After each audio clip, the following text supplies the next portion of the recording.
Hello students. तो capital gain का second video. First video में मैंने आपको सेक्शन 45 बेसिस ऑफ चार्ज के एक पॉइंट समझाया था, कैपिटल असेट। अब सेक्शन 45 का सेकंड पॉइंट है आपका transfer of asset during the previous year. आज ये समझते हैं। और उससे पहले मैंने नोट्स में पेज नंबर 3 पर आप आए जो शॉर्ट टर्म लॉन्ग टर्म कैसे आइडेंटिफाई करेंगे वो समझते हैं। ठीक है, कितना पीरियड होना चाहिए between purchase and sale means acquisition and transfer of capital asset, इसमें कितने महीने कितने साल का गैप हो तो लॉन्ग टर्म या शॉर्ट टर्म मानेंगे। उसके लिए आप आ जाए पेज नंबर 3 पर। ठीक है, मैंने स्क्रीन पर भी दिया है, आप एक बार देख लेना।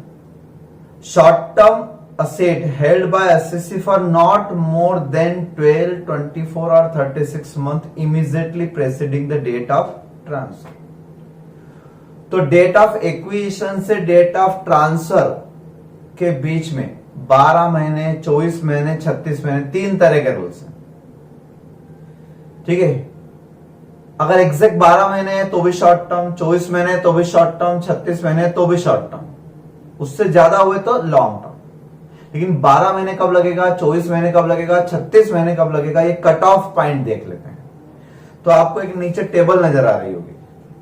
12 मंथ पीरियड, 12 महीने का पीरियड किस किस केस में देखना है। मीन्स 12 महीने तक शॉर्ट टर्म, 12 महीने से एक दिन भी ऊपर हुआ तो लॉन्ग टर्म हो जाएगा। और ये दिन कहां से कहां तक लेना है, from the date of acquisition, acquire करने से लेके और डेट ऑफ ट्रांसफर तक के, वो क्वेश्चन में दिए होते हैं।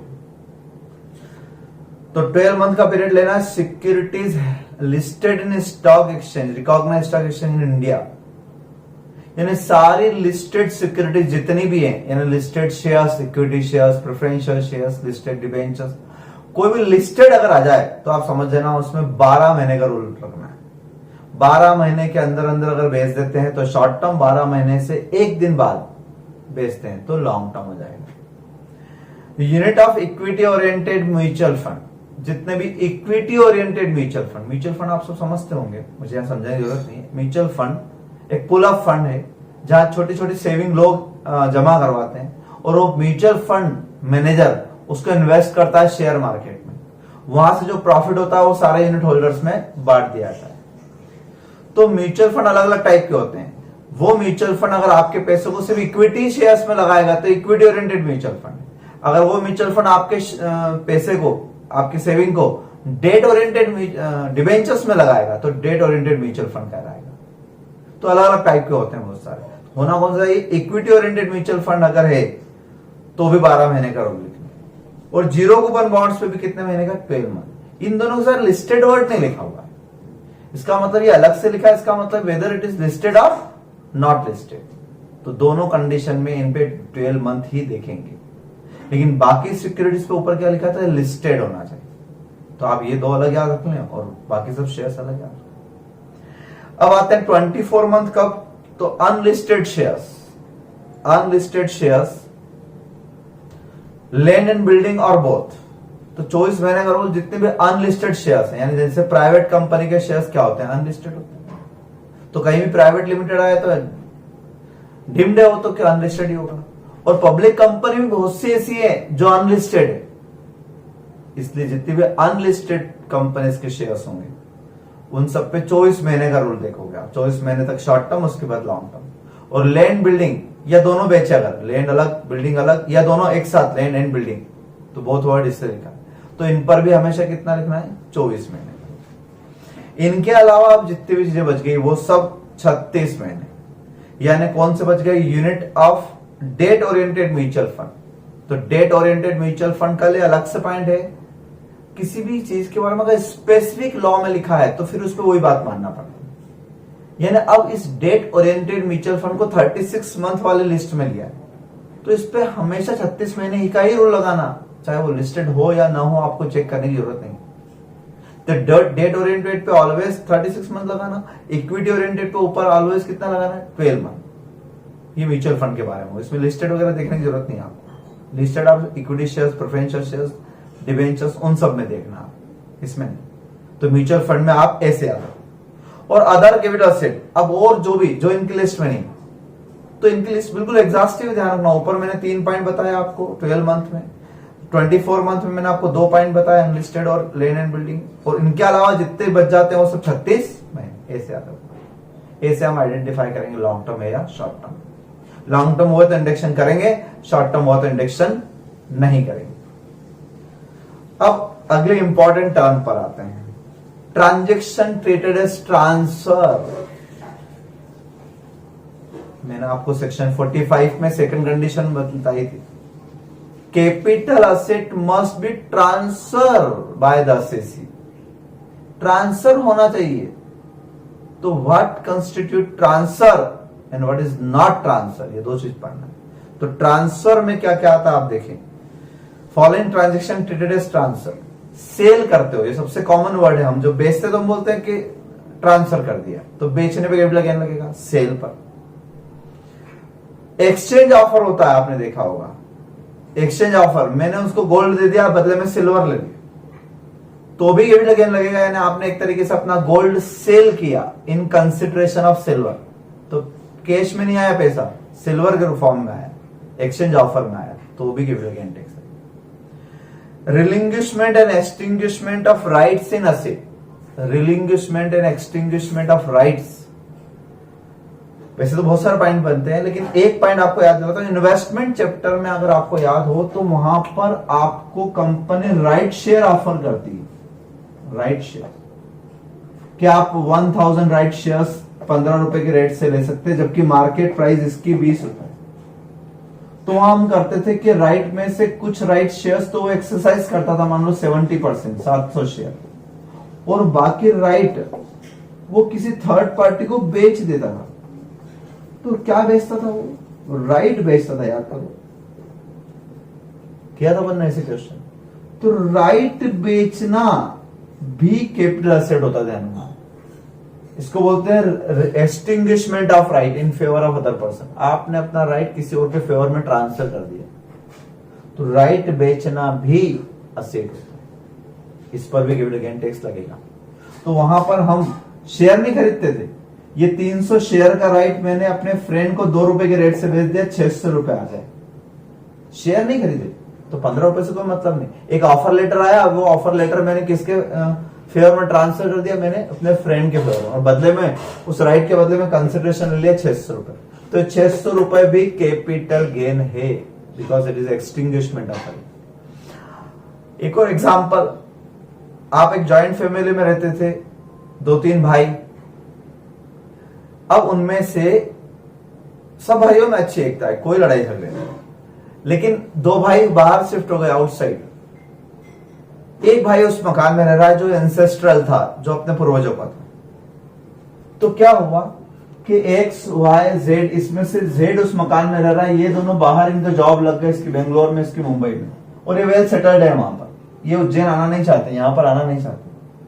तो इन्होंने क्या किया, ये जो एंसेस्ट्रल हाउस था, इस एंसेस्ट्रल हाउस में तीनों का राइट था, बंटवारा होता तो तीनों को मिलता, तो इन्होंने अपना राइट किसके फेवर में एक्सटिंग्विश कर दिया, रिलिंग्विश कर दिया, एग्जैक्ट के, और बदले में इससे पैसे ले लिए, यानी इनका 1/3 राइट था। मान लो उस मकान की कीमत 60 लाख थी, तो इन्होंने क्या किया, इससे 20 लाख रुपए ले लिए और उस मकान पे अपना अधिकार छोड़ दिया, इसने भी 20 लाख रुपए ले लिए, उस मकान पे अपना अधिकार छोड़ दिया, राइट रिलिंग्विश कर दिया in favour of Z.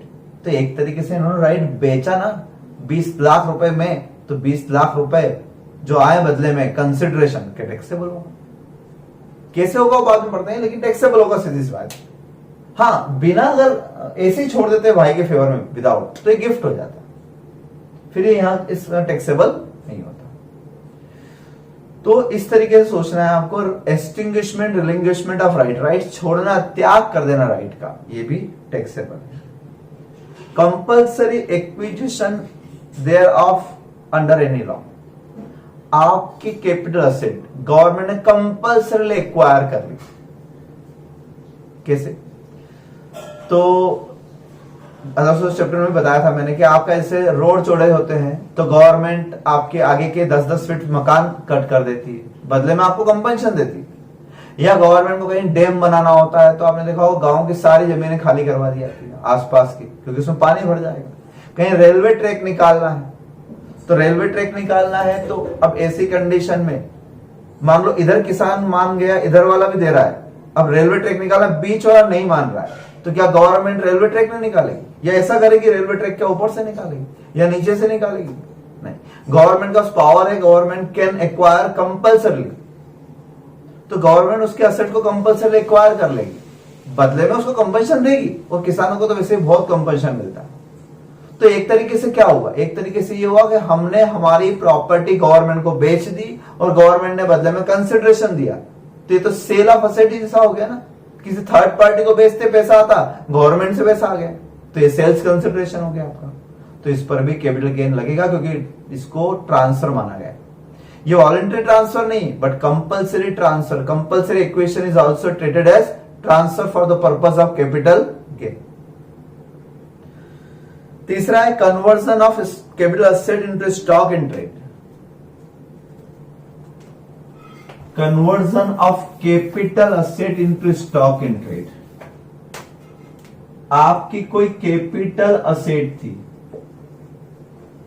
Suppose आपके पास कोई बहुत बड़ी जमीन थी, लैंड फालतू पड़ा हुआ था, ऐसा हुआ भी सही, लोगों के पास जमीन थी बहुत दूर, लेकिन धीरे धीरे शहर का दायरा बढ़ता जा रहा है, पहले उज्जैन में नाना खेड़ा तक था और आगे तक बढ़ता गया। अब मान लो आपके पास वहां जमीन थी, वहां तक उज्जैन डेवलप हो गया, तो आपने उस जमीन पर कॉलोनी बनाने की सोची, आपने सोचा मैं खुद इसको डेवलप करके और क्यों ना इस पे बिल्डिंग बना दी जाए या इसमें प्लॉट काट के और बेच दी जाए, तो आपने अपनी कैपिटल असेट को स्टॉक बना लिया, स्टॉक इन ट्रेड, गुड्स बना लिया एक तरीके से। अब आप जमीन का सौदा करना, अब रियल एस्टेट बिजनेस में आ गए, तो बिजनेस हो गया। और आपने स्टार्टिंग में पढ़ा है कि stock is not capital asset, तो पहले ये लैंड कैपिटल असेट था, अब ये लैंड क्या बन गया, स्टॉक। पहले कैपिटल असेट था इसलिए टैक्सेबल था, लेकिन अब आपने इसको स्टॉक बना लिया, और स्टॉक तो कैपिटल असेट होता ही नहीं, तो आप तो बच जाओगे कैपिटल गेन टैक्स से। और अब ये लैंड जब आप बेचोगे तो बिजनेस हेड आ जाएगा, बिजनेस इनकम कहलाएगी, क्योंकि अब आप कॉलोनाइजर बन गए, बिजनेसमैन बन गए आप। तो हो सकता है कुछ लोग कैपिटल गेन बचाने के लिए थोड़े दिन के लिए उसको बिजनेस में कन्वर्ट कर दे, स्टॉक बता दे और फिर वहां से बेच दे, ताकि बिजनेस इनकम तो हम पीएनएल अकाउंट में बहुत सारे खर्चे डाल के मैनिपुलेटिव भी कर सकते हैं, वहां तो बहुत सारे एक्सपेंसेस आप लेस कर सकते हो, लेकिन यहां तो बहुत कम चीजें हैं ना लेस करने के लिए, फॉर्मेट बहुत छोटा सा है। तो कुछ लोग, और वैसे भी यहाँ टैक्स रेट ज्यादा है, वहां टैक्स रेट कम है, तो हो सकता है टैक्स बचाने के लिए व्यक्ति ऐसा करे कि अपनी कैपिटल असेट कन्वर्ट कर दे स्टॉक में। ज्वेलरी कैपिटल असेट होती है, ठीक है। आपने क्या करा कि अगर ज्वेलरी सिंपल बेचूंगा मैं तो कैपिटल गेन लगेगा, कैपिटल गेन 20% टैक्स तक जाएगा। बहुत साल से ज्वेलरी इकट्ठी करते करते करते बहुत सारी हो गई, तो आप उसको बेचना चाहते हो, तो आपने सोचा अगर सिंपल बेचूंगा तो कैपिटल गेन टैक्स लग जाएगा 20%। आपने सोचा क्यों ना एक काम करते हैं, ज्वेलरी की शॉप खोल देते हैं, थोड़े दिन के लिए इसको स्टॉक दिखा देते हैं, ज्वेलरी को क्या दिखाते हैं, स्टॉक दिखाते हैं। अब ऐसे स्टॉक बेचते हैं तो बिजनेस सेट आ जाएगा, बच जाएंगे कैपिटल गेन? नहीं बचेंगे आप इस रूल के कारण, because conversion of capital asset into stock in trade, capital asset into stock in trade is also treated as transfer. क्या मनाएगा, ट्रांसफर। तो कैपिटल असेट भी है वर्ड और ट्रांसफर भी है, तो फिर टैक्स लगेगा ना। तो जब मैंने कहा था कंडीशन फुलफिल, अगर कैपिटल असेट भी है और ट्रांसफर की डेफिनेशन में भी आ रहा है, it means it is taxable under the head capital gain. और बल्कि जब मैं इसके प्रैक्टिकल क्वेश्चन करवाऊंगा तो आपको बताऊंगा इसमें दो तरह के टैक्स लगता है, एक तो कैपिटल गेन टैक्स लगेगा क्योंकि कैपिटल असेट ट्रांसफर की, और ऊपर से स्टॉक के रूप में बेचा तो बिजनेस हेड भी आएगा। तो इसका प्रैक्टिकल, सबके प्रैक्टिकल क्वेश्चन हो, इसलिए मैंने बोला श्रद्धा और सबूत, अभी सिर्फ रूल्स चल रहा है। पहले भी कई बार चैप्टर आपको पढ़ा है, जब मैंने कहा था कि पहले रूल्स समझने में आपको 30 से 40% समझ में आएगा बस, लेकिन जब हम इसको प्रैक्टिकली अप्लाई करेंगे तब जाके आपको 80% तक आएगा, और जब आप और क्वेश्चन प्रैक्टिस के लिए बहुत सारे क्वेश्चन करेंगे तब 100% समझ में। कोई भी चैप्टर का ये कंसेप्ट होता है। तो 3 चीजें ट्रांसफर में इंक्लूड होती है, ठीक है। अब पढ़ते हैं transaction not treated as transfer, not transfer, जो ट्रांसफर नहीं माने जाते, रियल लाइफ में ट्रांसफर है लेकिन इस चैप्टर के लिए for section 45 it is not treated as transfer. Section 45 में ट्रांसफर जरूरी है, तो क्या क्या ट्रांसफर नहीं है उसकी लिस्ट दिया है, इस पे कैपिटल गेन टैक्स नहीं लगेगा even if it is capital asset. क्या क्या ट्रांसफर नहीं है, तो बहुत बड़ी लिस्ट है वैसे इसकी, लेकिन आपके कोर्स में डिटेल नहीं है, इसलिए इसको शॉर्टकट में कुछ आईएमपी पॉइंट मैंने यहां दिए, देखिए transactions not treated as transfer, page number 3 पर आपको लिखा हुआ मिलेगा। पहला है डिस्ट्रीब्यूशन, ध्यान से पढ़ना, distribution of asset in kind by company to its share holders at the time of liquidation. अगर सेक्शन लिखना चाहे तो सेक्शन 46 है, ठीक है। वैसे इंटरनल इतने सेक्शन याद नहीं रहेंगे, इसलिए ये सेक्शन आप इग्नोर करना, मेन सेक्शन में आपको याद करवाऊंगा। लेकिन बड़ा अजीब सा है, इसका भी क्वेश्चन करवाऊंगा मैं आपको। क्या बोल रहे हैं ये कह रहे हैं कि इन केस ऑफ लिक्विडेशन, ये क्या कह रहे हैं कि जब लिक्विडेशन होगा किसी कंपनी का, लिक्विडेशन चैप्टर हम अकाउंट में सेकंड ग्रुप में पढ़ चुके हैं, तो लिक्विडेशन जब होगा तो कंपनी की बैलेंस शीट में या असेट्स होगी, लायबिलिटीज होगी, ओके। हमने पढ़ा था कि असेट बेच के सबसे पहले पैसे किसको देना है, तो हमने उसका एक ऑर्डर पढ़ा था लिक्विडेशन चैप्टर में, वो सब हो गया, सब कंप्लीट। अब कोई लायबिलिटी नहीं बची, सिर्फ यहां पर शेयर होल्डर बचे, इक्विटी शेयर कैपिटल और रिजर्व्स एंड सरप्लस, बस। और यहां पर कैश बचा होगा या कोई और असेट्स बची होगी, सपोज लैंड मान लेते हैं खाली, बस। बाकी सारे असेट बिक चुकी, बाकी सारी लायबिलिटी का पेमेंट हो चुका। अब ये सारी चीजों पे अधिकार किसका, इक्विटी होल्डर्स का, किसका, इक्विटी होल्डर का ना। तो ये जमीन बेच के जो पैसा आए प्लस ये पूरा कैश किसको दे दो आप, इनको। होता भी था लिक्विडेशन चैप्टर में, तो जमीन बेच के कैश आएगा और ये कैश ये दोनों मिला के किसको दे दिया, शेयर होल्डर्स को दे दिया है। लेकिन हम यहां पर बात कैश की नहीं, हम तो यहां बात कर रहे हैं कि distribution of asset in kind.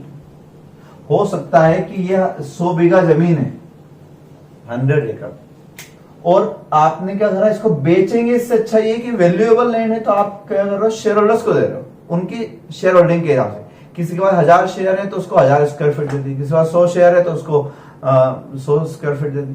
तो आपने उनके प्रोपोर्शन में ये लैंड डिस्ट्रीब्यूट कर दी, तो डिस्ट्रीब्यूशन इन काइंड हो गया ना। तब भी ये क्या कह रहे हैं कि इन case of liquidation asset in kind distributed to shareholder is not treated as transfer, hence not taxable in the hands of company. तो कंपनी के हैंड्स में टैक्सेबल ही नहीं होगा, because it is not transfer. जबकि आप देख रहे हो क्लियर कंपनी ये जमीन किसको दे रही है, कंपनी सीधे सीधे जमीन शेयर होल्डर्स को दे रही है, फिर भी it is not treated as transfer. उल्टा बताऊंगा, इसमें शेयर होल्डर के हैंड्स में टैक्स लगेगा उल्टा, कैसे वो बात की बात। लेकिन फिलहाल हम बात कर रहे हैं not taxable in the hands of company because it is not treated as transfer under section 46। अगर क्वेश्चन आता है तो नोट आप ये डालोगे। दूसरा, distribution of asset on partition of HUF. जब एचयूएफ का पार्टीशन होता है तो उसके असेट्स, उनके सभी जितने भी को पार्टनर्स होते हैं उसमें बढ़ जाती है ना। तो मान लो एचयूएफ के पास 1 करोड़ रुपए की असेट है, तो 1 करोड़ रुपए की असेट उनके को पार्टनर्स में बांट दी, तो ये भी ट्रांसफर है ना। जमीन किसी ने ले ली, ज्वेलरी किसी ने ले ली, कैश किसी ने ले लिया, इस तरह से डिस्ट्रीब्यूशन हो गया, but it is not treated as transfer, hence not taxable in the hands of HUF. HUF के हैंड्स में टैक्स नहीं लगेगा। अब मान लो इसके पास, इसको लैंड मिला, उसमें से एचयूएफ में से इसको बिल्डिंग मिली, इसको ज्वेलरी मिली, तो ये टैक्सेबल नहीं होगा। लेकिन जब ये लोग लैंड, बिल्डिंग, ज्वेलरी को बेचेंगे तो इनके हैंड्स में तो टैक्स लगेगा। वो कैसे लगेगा बात क्या, फिलहाल मैं बात कर रहा हूं जो फर्स्ट टाइम पार्टीशन होता है, तो partition of HUF is not taxable. वो लोग फिर क्या करेंगे वो जाने, और वो बेचेंगे तो टैक्स लगेगा। उसका कैलकुलेशन हम करेंगे, क्वेश्चन है इसकी भी। तीसरा है transfer of capital asset under gift, will और इररिवोकेबल ट्रस्ट। गिफ्ट में अगर आपको कोई असेट गिफ्ट में मिलती है तो एक्स वाई को गिफ्ट में देता है कोई असेट। अब यहां आप अदर सोर्सेस के रूल्स अभी मत लाना, है ना, पहले अभी इतना समझ लें कि x gifted a property to y, ये गिवर देने वाला है, तो इसके लिए ट्रांसफर नहीं है, इसलिए एक्स के हैंड्स में कोई टैक्स नहीं लगेगा। वैसे भी इस पूरे चैप्टर में, कैपिटल गेन चैप्टर में, टैक्स लायबिलिटी किसकी आएगी? खरीदने वाले की कि बेचने वाले? बेचने वाले की, मींस ट्रांसफरर की आएगी। तो ट्रांसफरर के हैंड्स में, ट्रांसफर डेफिनेशन में तो आना चाहिए, तो ट्रांसफरर के हैंड्स में gift is not treated as transfer, hence not taxable. अब ये प्रॉपर्टी इसकी हो गई, ये इन फ्यूचर जब भी इसको बेचेगा तो इसके हैंड्स में टैक्स लगेगा। कैसे वो बात बताओ। तो फिलहाल क्या क्या पॉइंट हो गए अपने? पहला पॉइंट तो बिल्कुल अलग था, लिक्विडेशन वाला। दूसरा पॉइंट मेन था, एक तो partition of HO is not treated as transfer, and gift, inheritance, will, मतलब वसीयत में आपने कोई प्रॉपर्टी इसको दे दी, सारी प्रॉपर्टी आपने वसीयत में इसको दी, तो not treated, will is not treated as transfer. Irrevocable trust भी मैंने आपको क्लबिंग में समझाया था, यानी ऐसा ट्रस्ट जो कि वापस रिवोक नहीं हो सकता, यानी मैं असेट्स को वापस नहीं ले सकता, हमेशा हमेशा के लिए फ्री ऑफ चार्ज, विदाउट। तो इस कंडीशन में भी ये ट्रांसफर नहीं है। वहां एक्सेप्शन भी लिखा हुआ है, हालांकि एक्सेप्शन कोई खास ज्यादा इंपॉर्टेंट नहीं है, पढ़ लेना। तो ये दो पॉइंट ज्यादा इंपॉर्टेंट है, एक तो एचएफ वाला पॉइंट और एक गिफ्ट वाला पॉइंट, ये मैं बहुत बार बोलूंगा कई प्रैक्टिकल क्वेश्चन में। Fourth number point, transfer of credit asset by 100% subsidiary company to its holding company and vice versa. एक होल्डिंग कंपनी है एच लिमिटेड, एक सब्सिडरी कंपनी, समझते होंगे आप होल्डिंग सब्सिडरी। होल्डिंग कंपनी इसको बोलते हैं जिसने सब्सिडरी कंपनी के मोर देन 50% शेयर्स एक्वायर कर रखे, ठीक है, या इनके बोर्ड ऑफ डायरेक्टर्स का कंट्रोल इनके हैंड्स में, तो ये होल्डिंग है और ये सब्सिडरी, यानी एक तरीके से ये कंपनी इन्हीं की तो हो गई। अब ये इसको या वो इसको अगर असेट बेचते हैं दोनों आपस में, 100% होना चाहिए होली ऑन, मतलब इसकी सारी share capital, equity share 10 lakh है तो पूरे 10 लाख रुपए की शेयर कैपिटल इन्होंने इन्वेस्ट कर रखी, इन्वेस्टमेंट इन एस लिमिटेड, पूरे 10 लाख। तो ये पूरी कंपनी 100%, इसे कोई और आउटसाइड शेयर होल्डर नहीं, 100% शेयर होल्डर एक ही, इस कंपनी के सारे शेयर अकेले इसने ले रखे, तो होली ऑन हुई ना। यानी ये तो एक तरीके से डिवीजन जैसा हो गया कि डिवीजन ए डिवीजन बी, और ये तो वैसा हो गया कि इस जेब में से पैसा निकाल के मैंने इस जेब में डाल दिया, ये इधर से प्लांट मशीन उठा के उधर शिफ्ट कर दी, उधर से इधर, ये तो वो वाला कंसेप्ट हो गया, इस रूम से उस रूम में आपने शिफ्ट कर दिया। तो क्या इसको ट्रांसफर मानना चाहिए? नहीं मानना चाहिए। तो व्हेनेवर होल्डिंग टू सब्सिडरी और subsidiary to holding company asset transfer in case of 100% wholly owned subsidiary, 99% नहीं, 100% हुआ तो ही ऐसा होगा। अगर 99% भी हुआ तो फिर इसको हम दोनों को अलग अलग पार्टी मानेंगे और टैक्सेबल होगा।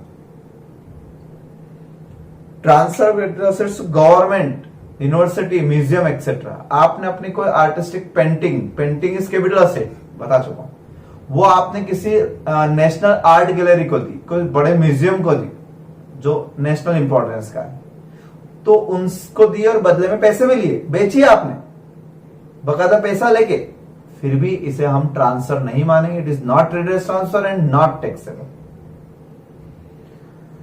Reverse mortgage, reverse mortgage in case of senior citizen, ये आप लोग सोचना पहले रिवर्स मॉर्गेज होता क्या है, फिर बताऊंगा। ये पी चिदम्बरम ने, यानी फाइनेंस मिनिस्टर जो थे, उन्होंने सबसे अच्छा कोई प्रोविजन अगर डाला है, तो मुझे अगर सबसे अच्छा कोई प्रोविजन लगता है तो वो ये वाला लगता है। चलो समझा ही देता हूं उसको, पेंडिंग क्या रखना। तो इसमें ऐसा है, रिवर्स मॉर्गेज में आज तक आपने देखा होगा कि लोग हाउस बनाने के लिए लोन लेते हैं या खरीदने के लिए लेते हैं, और मकान आ जाता है अपने पास, वो मकान हम मॉर्गेज कर देते हैं और उसको इंस्टॉलमेंट में पेमेंट कर देते हैं। जब सारे इंस्टॉलमेंट पेमेंट हो जाती है तो मकान हमेशा हमेशा के लिए हमारा। लेकिन रिवर्स मॉर्गेज उल्टा पड़ रहे हैं, तो आप जितना भी सोच रहे हो उससे उल्टा है ये। आपने जितना भी दिमाग लगाया कि रिवर्स मॉर्गेज सर ये होता, अगर लाइव क्लास होती तो मैं आपसे पूछता तो आपके सारे आंसर गलत होते। रिवर्स मॉर्गेज में ऐसा होता है कि कोई सीनियर सिटीजन, ये रूल तभी लगता है जब सीनियर सिटीजन हो, मींस एज कंप्लीटेड 60 इयर्स, अब 60 साल के व्यक्ति ने अपने पूरे जीवन की कमाई कहाँ लगा दी होगी, खर्च कर दी होगी, अपने जीवन की पूरी कमाई एक मकान, बड़ी सिटी में अगर देखें बेंगलोर मुंबई में तो एक फ्लैट लेने में 1 करोड़ रुपए का फ्लैट, छोटा छोटा फ्लैट भी, और उस फ्लैट की पूरी ईएमआई भरते भरते आधा जीवन बीत गया।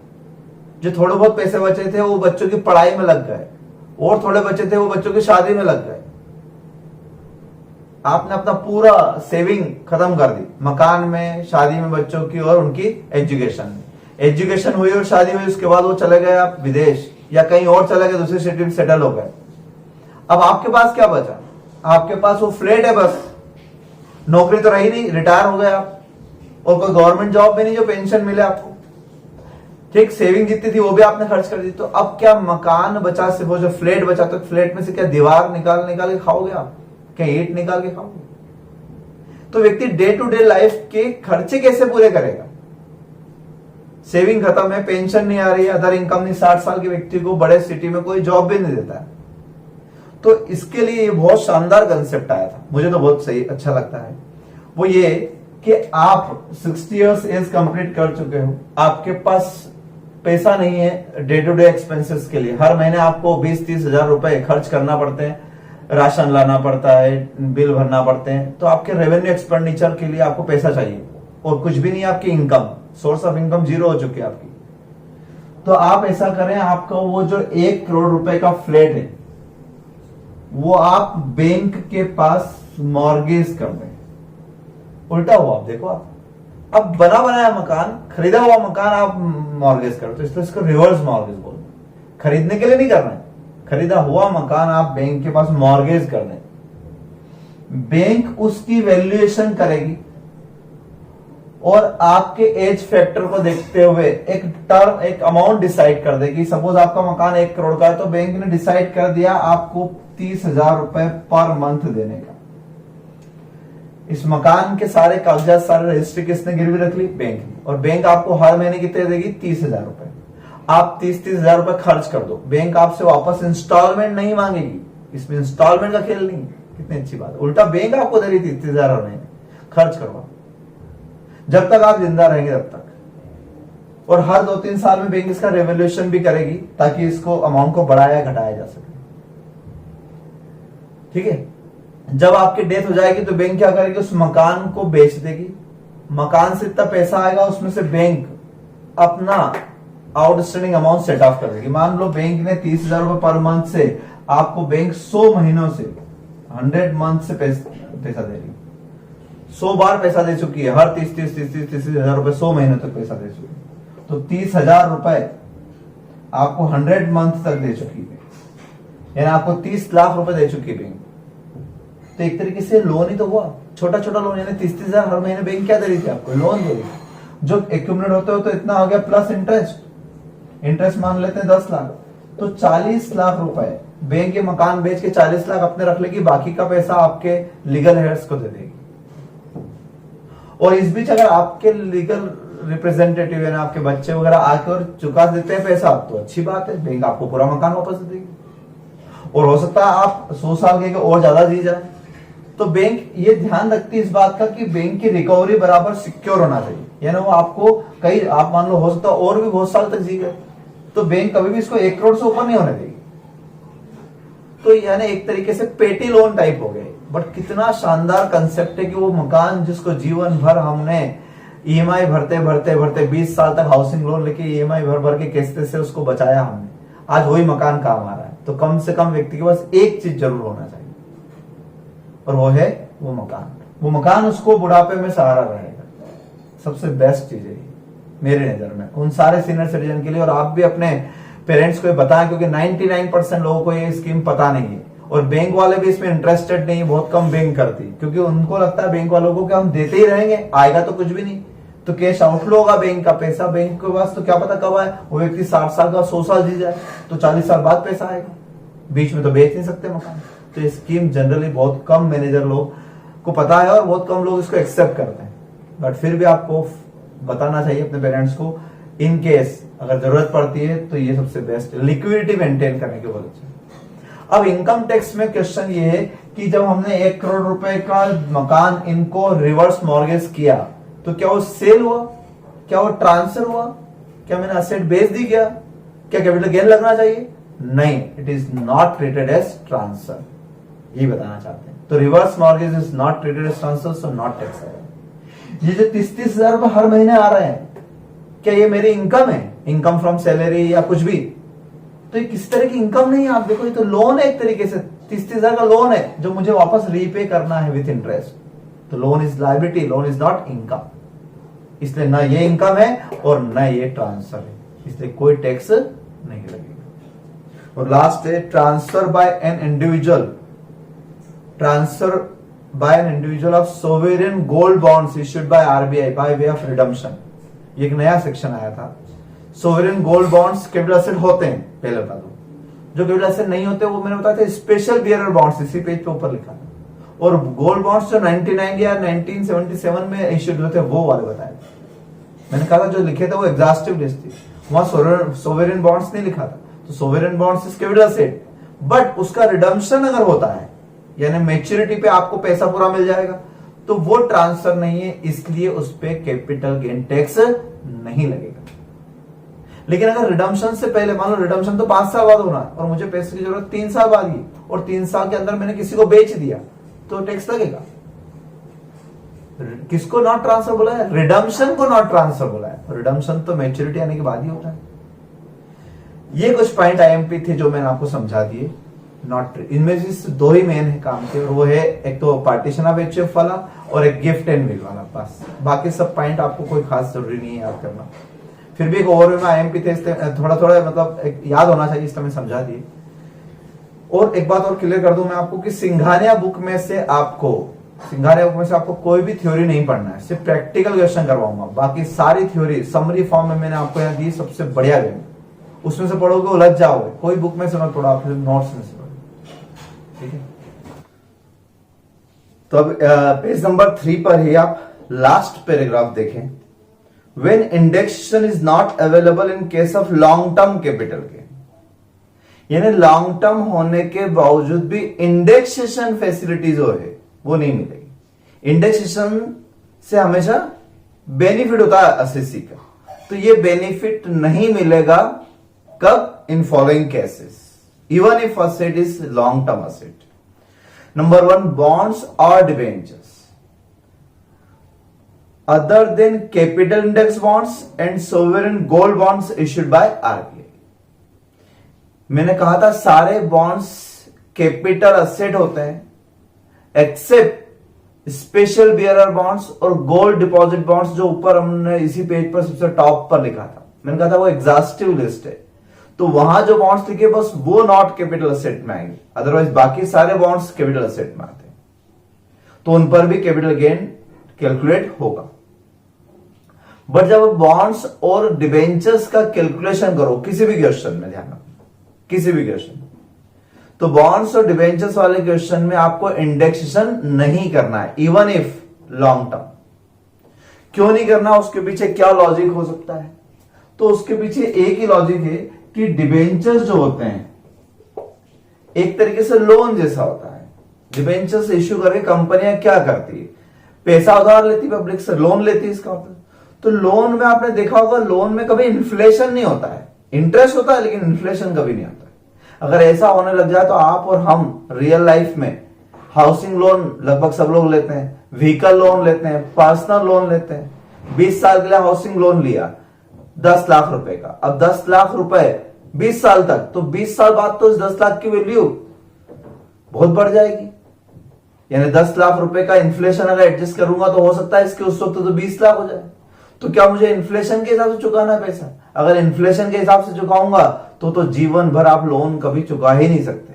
ये 10 लाख इन्फ्लेटेड होके 11, 12, 13, 14, 15 लाख, 20 लाख हो जाएंगे, और प्लस इंटरेस्ट अलग, तो कभी भी लोन में इन्फ्लेशन नहीं होता। इसलिए बॉन्ड्स और डिबेंचर्स को यहां से एक्सक्लूड किया गया, इन पे कभी इंडेक्शन मत लगाना। लेकिन यहां पर भी एक एक्सेप्शन क्या दे दिया उन्होंने, other than capital index bonds and sovereign gold bonds. इसका मतलब यह कि इन पर इंडेक्सेशन होगा, ठीक है। दूसरा, depreciated asset, depreciable assets, always short term capital gain. जब भी डेप्रिशिएटेड असेट की बात करूंगा मैं, ठीक है, जिन जिन असेट पे डिप्रेशन लगता है, बिजनेस असेट्स पे लगता है डेफिनेटली, अपने घर के मकान पर तो लगता नहीं, बिजनेस असेट्स पे डिप्रेशन लगता है, तो जितनी भी डेप्रिशिएबल असेट्स होगी उन पर ऑलवेज आपको जो भी कैपिटल गेन होगा उसे क्या कहोगे आप, शॉर्ट टर्म ही कहोगे, चाहे वो कितनी भी पुरानी हो। ऐसा क्यों सर? तो उसका रीजन ये है कि आपने कोई असेट आज से 10 साल पहले खरीदी मान लो, ठीक है, तो 10 साल पहले खरीदी तो डेफिनेटली तो लॉन्ग टर्म हो गई, लेकिन बात यह कि उस असेट्स को आपने डेप्रिशिएट करते करते करते करते डब्ल्यूडीवी पर ला दिया होगा ना, 1 अप्रैल 19 को डब्ल्यूडीवी पर होगी वो, और अब आप उसको सेल कर दिया आपने, तो ये जो प्रॉफिट हुआ आपका, ठीक है, ये लॉन्ग टर्म प्रॉफिट इसलिए नहीं कहलाया क्योंकि वैल्यू तो आज की थी ना डेप्रिशिएबल सेट पर, तो पुरानी वैल्यू सब क्या मतलब, कॉस्ट से थोड़ा ना प्रॉफिट, प्रॉफिट किससे निकालते हैं, डब्ल्यूडीवी से। आपने ये नॉर्मल वे में अपन ने पीएनएल के कई बार क्वेश्चन किए तो प्रॉफिट तो इसी से निकलता है ना। 10 मान लो यहाँ 10 लाख की थी, लेकिन आज की तारीख में वो 2 लाख की रह गई डेप्रिशिएट होते होते, 2 लाख की चीज 2.5 लाख में बेच दी तो 50,000 रुपए का प्रॉफिट। तो प्रॉफिट इससे कैलकुलेट करते हैं या इससे कैलकुलेट करते हैं, इससे करते हैं, तो ये वैल्यू तो अभी की है ना, इसलिए इसको कभी भी लॉन्ग टर्म नहीं माना जाता है, शॉर्ट टर्म ही माना जाता है ऑलवेज, और जब शॉर्ट टर्म माना जाता है तो इंडेक्सेशन का सवाल ही नहीं उठता है। ये हर डेप्रिशिएबल असेट्स पर है, इसका भी बहुत अच्छा क्वेश्चन रहेगा। तीसरा है undertaking division transferred by way of slump sale as covered under section 50B। Slump sale, slump sale का मतलब होता है लमसम सेल, यानी आपने अपना पूरा एंटायर डिवीजन, एक डिवीजन था आपका, सपोज एक अलग से डिवीजन था, ठीक है, आपने पूरी कंपनी नहीं बेची, आपने अपनी कंपनी का एक डिवीजन जो था, एक अंडरटेकिंग, एक फैक्ट्री जो थी, वो फैक्ट्री लमसम बेच दी। उसमें आपने कंसिडरेशन अलग अलग डिसाइड नहीं किया कि बिल्डिंग का इतना, फैक्ट्री बिल्डिंग का, मशीन का इतना, फर्नीचर का इतना, स्टॉक का इतना, अलग अलग डिसाइड नहीं हुआ, लमसम कंसिडरेशन डिसाइडेड, तो इसे बोलते हैं स्लम सेल, ठीक है। Whenever undertaking or division sold at lump sum consideration, it is called slum sale. तो इस पर भी इंडेक्सेशन नहीं होगा, सेक्शन 50B याद रखना, इसका क्वेश्चन आगे। फिर आगे GDR, global depository receipt shares debentures of an Indian company acquired by utilising foreign convertible exchange by non resident. तो बात बहुत क्या है, सबसे इंपॉर्टेंट बात तो यही कि आपको परचेस करना है इंडियन कंपनी शेयर्स डिबेंचर्स, लेकिन किस पैसे से खरीदना है, खरीदना है यूटिलाइजिंग फॉरेन कन्वर्टिबल एक्सचेंज, यानी बाहर से कोई पैसा आया डॉलर में या पाउंड में, उसको आपने इन्वेस्ट किया शेयर्स एंड सिक्योरिटीज में, और किसने किया, bye non resident. So if a non-resident person invests in Indian company shares and debentures by utilizing foreign currency, then indexation facility is not available. Calculation होगा, capital gain लगेगा, लेकिन indexation के बिना लगेगा। तो इन सब केस में कैपिटल गेन तो लगना है, बॉन्ड्स, डिबेंचर सभी पे, लेकिन इंडेक्सेशन नहीं होना, हम ये पढ़ रहे हैं, ठीक है। तो ये बातें आप याद रखें। अब यहां तक अपने 2 वीडियो हो चुके हैं, उन 2 वीडियो में मैं आपको 3 पेजेस समझा चुका हूं अपने नोट्स के, बेसिक समझा चुका हूं मैं आपको, सबसे मेन एक तो फॉर्मेट समझाया मैंने आपको, इंडेक्सेशन कैसे होता है ये समझाया फर्स्ट पेज पे, सेकंड पेज पे section basis of charge section 45 capital asset पूरी डिटेल समझा चुका हूं, ठीक है। और ट्रांसफर वर्ड समझा चुका हूं, क्या ट्रांसफर में इंक्लूड है, क्या ट्रांसफर में एक्सक्लूड है। फिर लॉन्ग टर्म शॉर्ट टर्म कैसे डिसाइड होता है ये भी बता दिया। अब हम आगे बढ़ेंगे, अब हम मेन पॉइंट पर आएंगे, कैसे आगे कैलकुलेशन होते हैं। तो यहां तक आप रिवाइज करके रखें। Thank you so much.